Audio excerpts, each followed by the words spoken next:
What on earth does sweet Fanny Adams mean? And going doolally. Hello and welcome to the weekly English practice from English Coaching Project. Hello and welcome to this week's weekly. Hello and welcome to this week's weekly English practice. ECP Coach Kez talks about some strange and unusual English expressions that are at the same time quite typical amongst native speakers. I mean, do you know what going doolally means? Or what sweet Fanny Adams means? I mean, there are other expressions too. I mean, it's brass monkeys outside. Donkey's years. It's a red herring. Bob's your uncle. If you don't know what these expressions mean, or if you can't remember, then look at the article, listen to the audio, and also look at the questions at the end of the article, and send us your ideas, your thoughts and opinions to your ECP coach. Thank you very much for reading and watching and just being here and spending a little moment with us. Thank you very much. Bye. Blah blah blah blah blah blah blah blah blah blah blah blah blah blah blah.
Going doolally for donkey's years.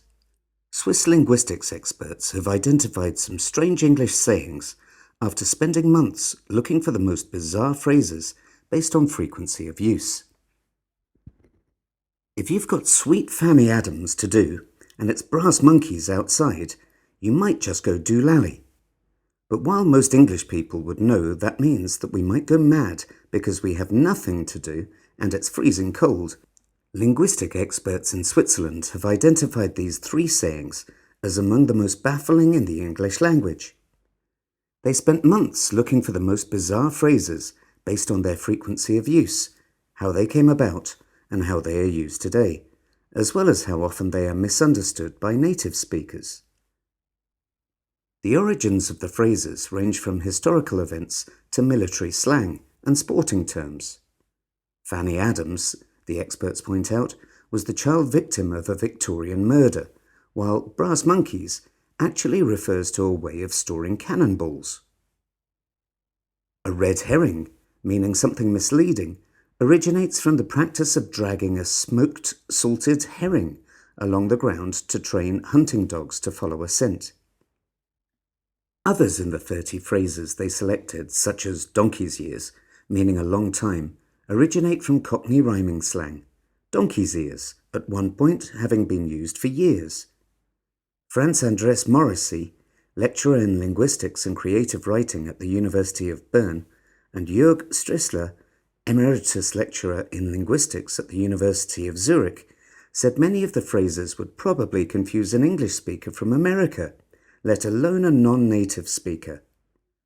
Dr. Morrissey said, "Everyday English is incredibly rich in imaginative language. Looking for the meanings of the many colourful, puzzling, and at times downright surreal sayings takes us on a journey through history and sports, military and nautical realms, literature and culture, and beyond."